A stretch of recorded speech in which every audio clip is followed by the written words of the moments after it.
Hello my dear friends, you're in the Military Summary channel, and today we will discuss the situation in Ukraine on the 23rd of January of 2026. Today we have a lot of very interesting updates, so let's start. And first we're going to talk about the city of Kiev, the capital of Ukraine. The mayor of the city of Kiev, Klitschko, urges the Kiev residents to leave one more time. He is saying that the situation is difficult.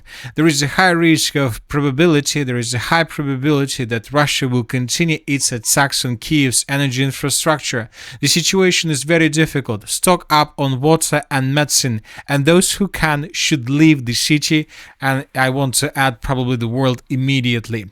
So what is happening right now? This morning the situation in Ukraine's energy sector worsened as several power generation facilities went into emergency repair, according to Ukrenergo.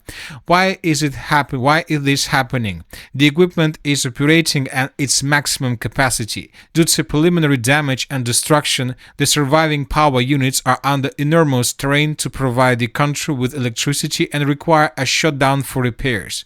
Another important thing, today was the most difficult day for the energy system in Ukraine since the blackout in November 2022.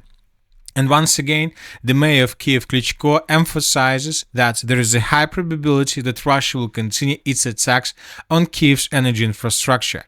And today, several pro-Ukrainian sources published a very interesting article. A new threat has emerged for all regions of Ukraine.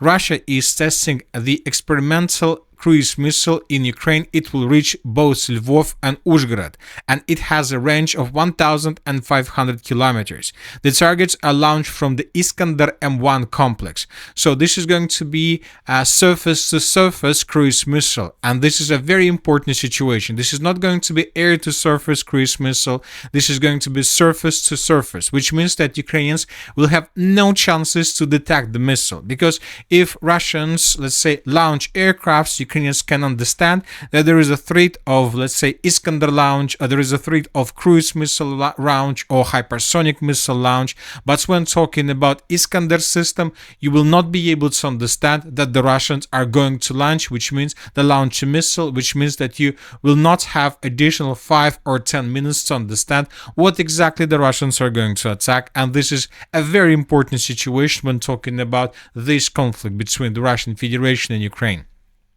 And all these things are happening because the talks are taking place between Russia, Ukraine, and the United States of America. The Russians sent their delegation in the direction of the United Arab Emirates with the purpose to meet with Ukraine's delegation, and the press secretary of Putin made lots of very interesting statements. Peskov stated that Russia will be represented only by military personnel at the United Arab Emirates talks, and they will only discuss the withdrawal of the Ukraine armed forces from Donbass. There are all military personnel, representatives of a Russian Minister of Defense. This is a working group on security issues. They received instructions from Putin last night. We don't want to publicly go into the details of the provisions being discussed, so I cannot and I will not tell you what formula is meant by the Anchorage formula. Russia's position is well known. Ukrainian troops must leave Donbass. This is a very important condition. So this is the situation. Another important thing is that, according to information we have, the Ukrainians also sent a military delegation in the direction of the United Arab Emirates. So this is the delegation that was confirmed by Zelensky. Zelensky approved the composition of the Ukrainian delegation for the talks with Russia and the United States in Abu Dhabi. According to him, we're going to see Budanov, we're going to see Rahmiya, we're going to see different office workers, we're going to see the chief of general staff, we're going to see the head of the main intelligence directorate, we're going to see first deputy head of the presidential office, and many other persons will represent Ukraine in United Arab Emirates. So very important talks are going to take place today. And according to different sources, according to information we have, the talks have already started. As of the moment when I started making this video, we haven't received any results of the talks, but probably by the time you're gonna see the video, you will understand what exactly the Russians and the Ukrainians managed to achieve. But telling the truth, and based on the statements that were made by Zelensky, by the European countries, it seems that we will see no progress in talks. Anyway, now let's discuss the situation on the ground, and let's start with the Zaporozhye direction. During the previous 24 hours, the Russians improved their positions around the settlement of Zaliznichne. The Russians are moving slowly but step by step from the city of Gulyai-Polye in the direction of this small settlement, which is a very important settlement in the Russia's major offensive operations towards the city of Orekhov. Furthermore, the Russians continue advancing in the same area from the south. So these are the changes on the ground between the dates. As you can see, the Russian offensive operation to the south of the settlement of Zaliznichne is gaining momentum. So these are the changes on the ground between the dates, and the Russians are keeping advancing. So it seems that the battle for the settlement of Zaliznichne will start most likely within 2 or 3 weeks or something like this, maybe earlier. At the same time, the Ukrainians are trying to bring additional reinforcements and reserves with the purpose to counterattack Russian positions around the settlement of Ternovata and Kosovtsevo. The Russians see everything and they attack this territory with artillery and with aviation. But at the same time, the Ukrainians are able to concentrate a critical mass, and for example, during the previous 24 hours, pro-Ukrainian sources and pro-Russian sources confirmed that as a result of a counter-offensive operation, the Ukrainians managed to restore complete control over the settlement by the name of Kosovtsevo. By the way, this information was also confirmed partially by the group of forces East and by their Telegram channel. In this video, we can see how Ukrainians brought additional vehicle in this area and the Russians destroyed the vehicle with a Lancet. So with a Lancet drone, so which means that most likely Ukrainians have strong control over the territory. So Ukrainians are trying to counterattack in this area with the purpose to restore complete control over the territory to the west of the river of Gaichur. Now let's move further and let's discuss the situation in the area of the village of Novopavlovka, where the Russians also improved their positions, and these are the changes on the ground between the dates. As you can see, the Russians improved their positions around the settlement of Novopavlovka from its southeastern part, and the Russians are trying to outflank the main positions of the armed forces of Ukraine from the west. So as of the end of the 23rd of January, the Russians control up to 35% of the settlement, another 35% of the settlement are considered as a gray zone, and the last 30% is under complete control of the armed forces of Ukraine. So there are very heavy clashes, but the Russians are pushing and trying to force the Ukrainians to fall back from this territory completely. Now let's discuss the situation in the Dobropolye direction, where the Russians continue their major offensive operation. During the previous 24 hours, additional changes on the ground were recorded. The Russians, according to information we have, improved their positions in the central part of the settlement of Grishina.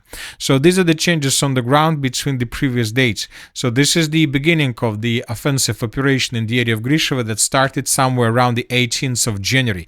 This is the 19th, this is the 20th, this is the 21st, this is the 22nd, and this is the end of the 23rd of January. The Russians continue advancing and the Ukrainians continue falling back towards the settlement of Sergeyevka and further in the northern direction towards the villages of Shevchenko and the city of Dobropolye itself. As of the current situation, it seems that the battle for the settlement of Grishna most likely will be finished within 1 or 2 weeks or something like this. Anyway, let's wait for additional updates, because sooner or later the Minister of Defense of the Russian Federation will confirm additional progress on the ground from the Russian side. Another important area is the settlement of Belitska. During the previous 24 hours, lots of mappers, pro-Russian sources, neutral mappers, pro-Ukrainian sources confirmed that the Russians launched another, or not the launch a long time ago, probably 4 or 6 days ago, but this is another area where the Russian offensive operation is gaining momentum. The Russians are attacking using the broad front line attack with the purpose to establish complete control over line of settlements, over a number of settlements like Belitska, Shevchenko, Svitla.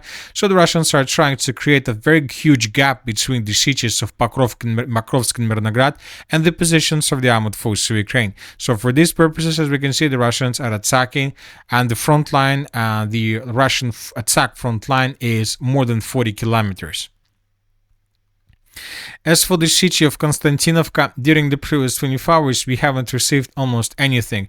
Just several videos were published by pro-Russian sources of how they were attacking, bombing positions of the armed forces of Ukraine in the southwestern part of the city, basically in the area where the Russians are trying to advance with the purpose to break through Ukraine defense and to dig in deeper inside of the city limits of Konstantinovka.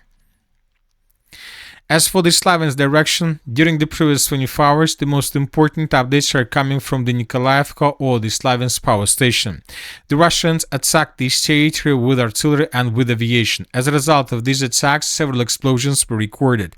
So this is a very important position, and basically this is the most important stronghold of the armed forces of Ukraine in this direction, because almost the entire logistic of the contingent of the armed forces of Ukraine, who is located around the city of Liman and around the city of Syrsk, goes exactly through this area.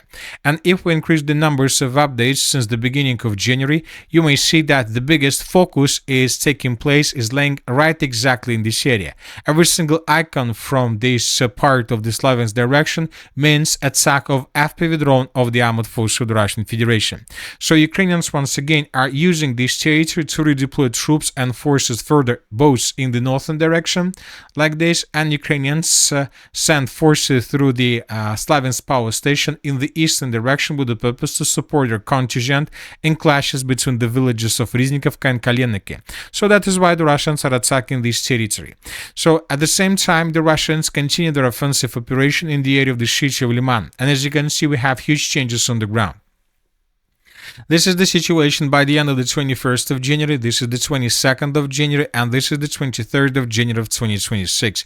We have adjusted the map based on the video published by pro-Ukrainian sources. We will not open this video because here we might see lots of clashes, casualties and violence, but this video shows how Ukrainians were counter-attacking in the southeastern direction with the purpose to restore control over the territories they lost as a result of the Russian offensive operation. So based on this report, as you can see, once again we adjusted the map and we see that the Russians are getting more and more involved in the clashes for the city of Liman, and they're getting deeper and deeper in the direction of the city itself. Furthermore, the Russians intensified their offensive operation from the northern direction, trying to advance through the villages of Stavki further in the southern direction with the purpose to answer the most northern part of the settlement. So one thing is clear, that the major battle for the city of Liman has begun. Another important area is the Barova direction. The Russians also tried to intensify their offensive operation. As of the previous days, the Russians were mainly concentrated to outflank the settlement of Karovy Yar from the south and from the east, and to take the village in pincers. The Russians, according to different mappers, managed to improve their positions to the east of the settlement of Karovy Yar during the previous 24 hours. Another important thing is that the Russians intensified their activities along the main road between the villages of Barova and Kopanki. During the previous 24 hours, lots of videos were published of how Russians were attacking strongholds and positions of the armed forces of Ukraine in this area, so it seems that the Russians most likely are planning to continue offensive operation in this direction with the purpose to establish complete and physical control over this road. As for the Kupiansk direction, during the previous 24 hours, we haven't received anything special, probably just one video that was published from the central part of the settlement. In this video, we can see how Ukrainians were attacking Russian forces on the territory of the settlement with FPV drones. So all these videos and all these episodes took place right exactly among these buildings. And this video confirms, first of all, that there are positions of the armed forces of the Russian Federation, that there are still positions on the territory of the city itself. So which means that Ukrainians still haven't managed to restore complete control over the territory. Another important area is the northeastern part of the Kharkiv region, where the Russians also continue their offensive operation. During the previous 24 hours, pro-Ukrainian sources, pro-Russian sources, and the Minister of Defense of the Russian Federation confirmed that as a result of clashes, the Russians managed to establish complete control over the settlement by the name of Semenivka. So based on this report, we have adjusted the map. This is the situation by the end of the 22nd, and this is the end of the 23rd. Now, most likely, the Russians will concentrate their attention on the village of Grafskaya, and then Russians will continue offensive operation further in the direction of the villages of Shesterevka and Losovka. The Russians most likely will try to establish complete control over the territory, and if Russians are able to establish control over these villages, then Russians most likely will continue their offensive operation further in the eastern direction, trying to outflank the main defense belt of the armed forces of Ukraine that lays between the villages of Losivka and Biely Kolodys. So Russians will try to outflank these strongholds and basically to attack the Ukrainians from behind. So we are waiting for additional updates from the United Arab Emirates. Most likely we are going to see lots of updates, lots of reports and lots of statements, but most likely we won't see significant changes. And that's it for today. Military with Summary channel reminds to condemn any violence in the world. Thank you for watching. Subscribe to my channel, put your likes, join my Patreon, and have a good day. Bye bye.